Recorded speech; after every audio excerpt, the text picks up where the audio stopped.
So you've been in a very high-profile legal battle with the SEC for almost 2 years. Both sides have now asked a federal judge to make a call on whether XRP is indeed a security that falls under the purview of the SEC. My question to you is, why now, and why are you foregoing the right to go through a trial and present more evidence? Why are you so sure that everything is already out there?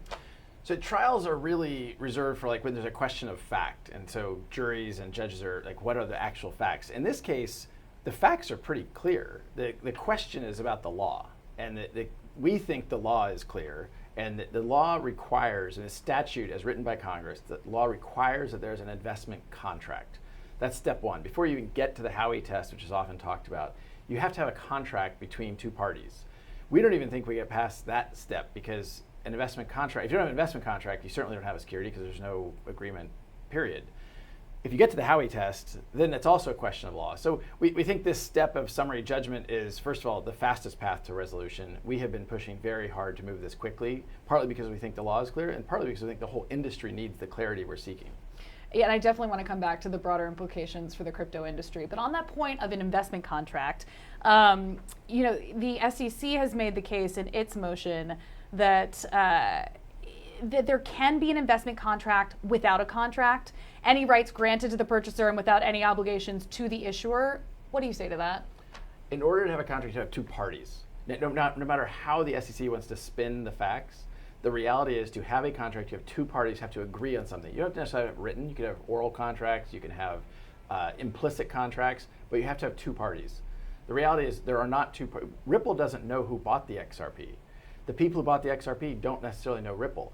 You have to remember that 99.9% of XRP trading has nothing to do with Ripple, the company. So when you talk about, okay, XRP is a security, I go back to something I said years ago when this started. A security of what company? Of what, like, who is the owner? So I think it's very clear there is no investment contract. If you get past the investment contract, which I think is hard, across the Howey test, you also don't have, you have to meet all three prongs.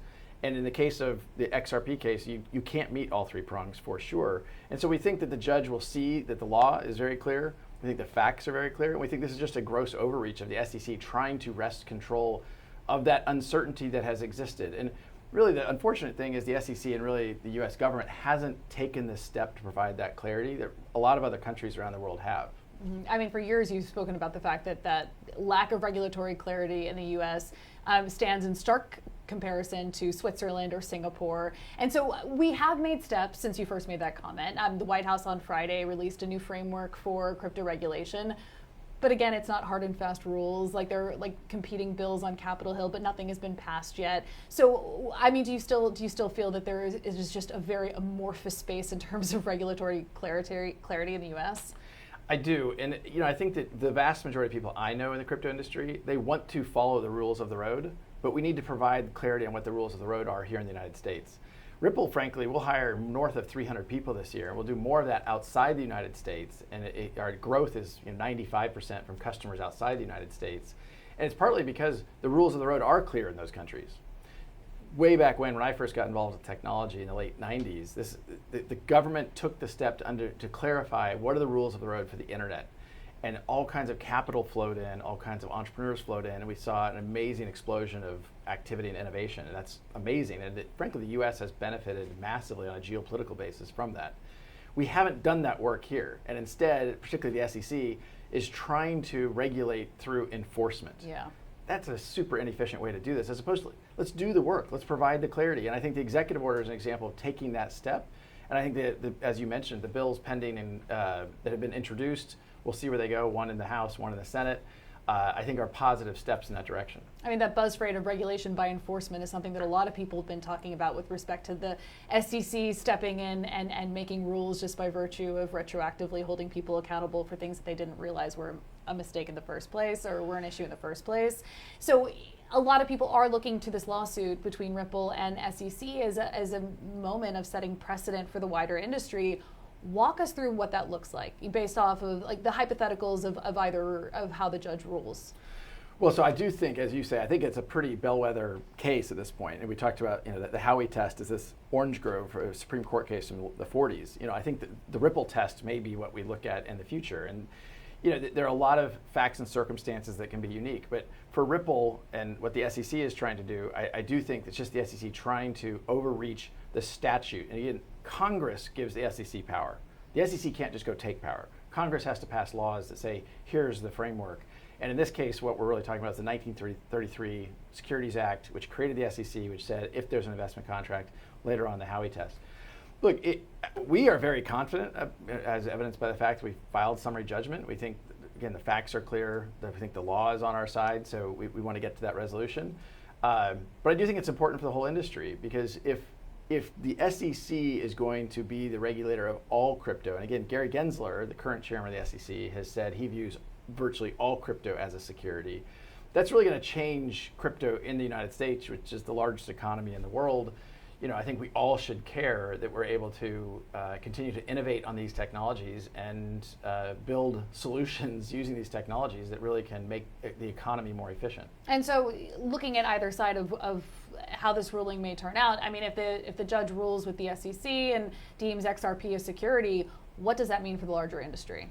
Well, I mean, for Ripple, I think for Ripple, we're already operating in a world. It's almost as if we have lost the lawsuit, simply because you don't have XRP trading here in the United States for all intents and purposes. Uphold is one exchange, still allows trading of XRP, but other than that, everyone else halted trading here in the US. So I think if we prevail, we'll now have more liquidity in the XRP ecosystem in the largest economy in the world. We think that's good for everybody. It also, I think, really sets a tone for other cases the SEC is pursuing now. And they've been quite aggressive, as I think has been kind of well reported in their kind of overreach and some of the letters that have gone out, that even congressional leaders have reached out to the SEC asking for explanation. If it doesn't go Ripple's way, I think Ripple can continue to grow our business. It'll just be largely a non-US business, which would be unfortunate. And I think it would give the SEC more standing to be more aggressive in other cases. Yeah, and I do want to talk about Ripple's future if it does fall that way. But before we do, in terms of industry-wide precedent that might be set, so far the SEC has really only partitioned off Bitcoin and perhaps Ether as falling under the purview of the CFTC. You this week met with Caroline Pham, who's one of the commissioners of the CFTC. What did you guys talk about? Well, I think Commissioner Pham's learning.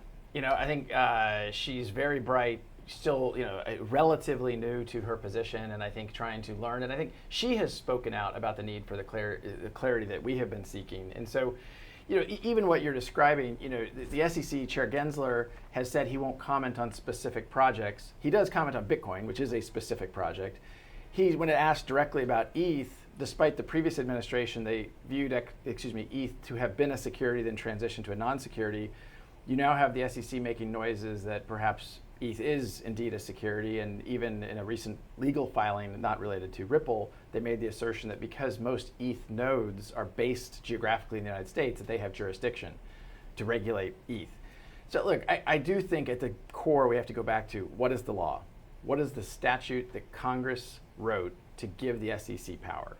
And in this case, I think the SEC has greatly overstepped, and not just in this case, but what we're seeing with ETH. Gary Gensler also likes to say that the rules are clear, but then you ask him, well, is ETH a security? He won't answer. Well, if they're that clear, let's provide the clarity that everyone's seeking. And I think it's just been really kind of frustrating and disingenuous. Now, the implications for Ripple, you had mentioned that perhaps the company would leave the U.S., like you're based in San Francisco right now. How realistic a scenario is that in the aftermath of this ruling? Well, we already have our second largest office today is London. We have a large office in Singapore. We have offices in Sao Paulo, Mumbai. So I view, it's a very global business to begin with. I mentioned earlier, 95% of our customers are non-US, and that certainly has continued to be the case during the lawsuit here in the US. So I don't think it's going to change our business much, depending upon how it plays out. We have had almost growing 10x year on year in terms of volumes across what we call RippleNet, and that's in the middle of the lawsuit. So I do think about this a lot in context of what does it mean for the U.S. crypto industry? How do we think about blockchain growing and thriving here domestically? And I think as a U.S. citizen, I care, and I think it's important for us to be competitive to have that clarity. When people think about the SEC versus the CFTC in terms of being the regulator of crypto. The SEC is typically seen as being stricter and kind of harder in their stance on digital assets. CFTC a bit softer. Does that stereotype bear out? Well, I would characterize the SEC has built a reputation, I think, is deserved as being a bully. Many players that the SEC has gone after, they simply have to fold their cards. I mean, Ripple will spend well over $100 million defending ourselves in a case that we have tried to move forward as quickly as we can, and the SEC has gone as slowly as they can. Another example I think is pretty profound. There's a kind of infamous speech that Bill Hinman, the director of corporate finance in the SEC, gave in June of 2018 saying, ETH is not a security.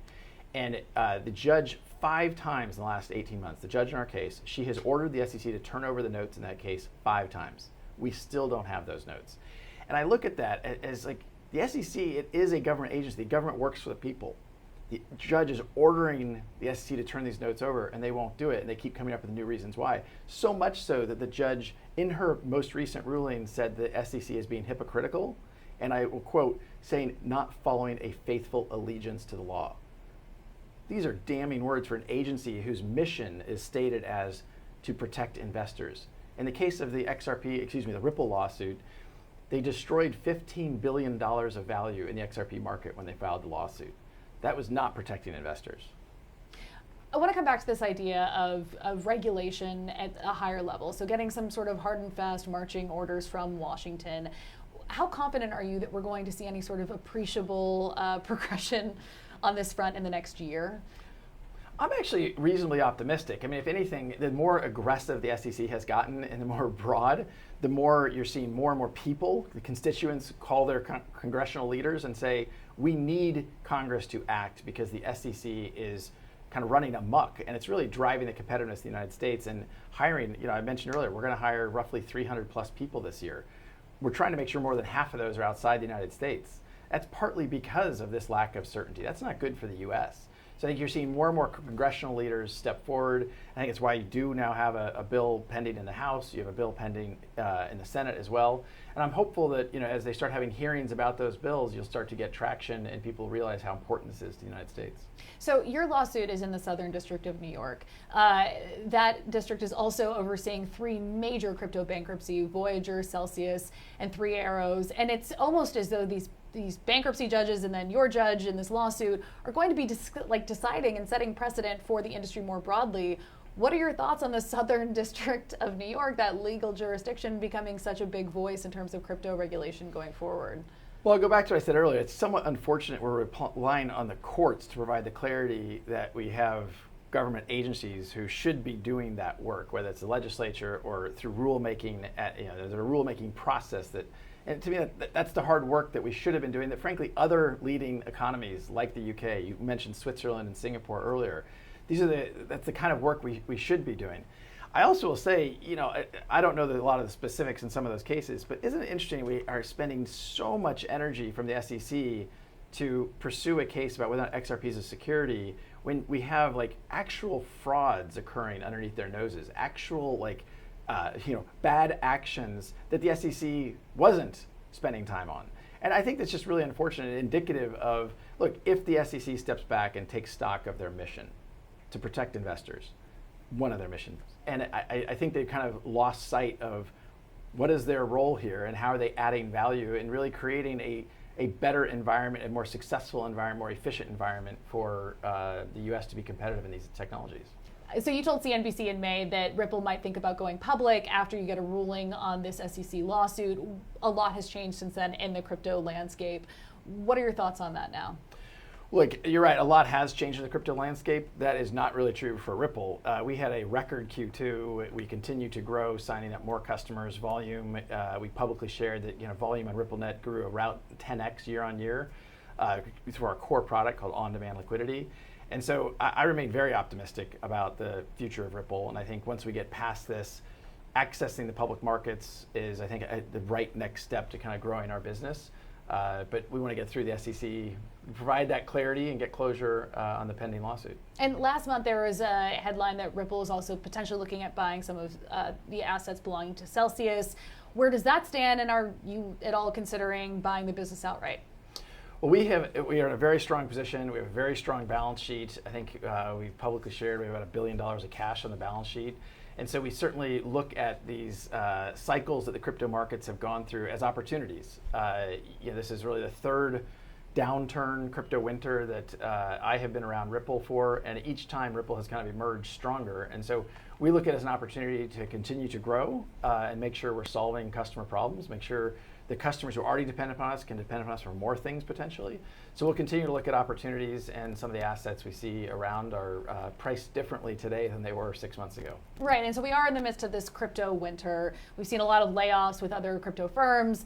Where do you see us headed from here? Like it's definitely been a tighter time horizon in terms of coming out of these bearish moments for the market. Do you think that we're looking at emerging from this in the next 6 months, or do we have a while to go? Look, I tweeted publicly, you never want to see the industry go through this, and the layoffs are painful. I think it does let people step back and really focus on building. People talk about it as crypto winter. It's like, well, it's crypto building time. It's the season to actually make sure you're solving a problem. In Q2, when a lot of these companies were doing layoffs, Ripple added over 100 new positions. We hired over 100 people in Q2. So it's very hard to predict, when these gyrations come and go, and I give the counsel internally at Ripple of like, take the long view, and Ripple's always taken that long view of let's make sure we're solving a customer problem, let's make sure we're delivering utility using these technologies. And the reason why we use XRP is because it is the most efficient for payments. It is extremely fast, extremely low cost, and it works really, really well for a cross-border payment solution.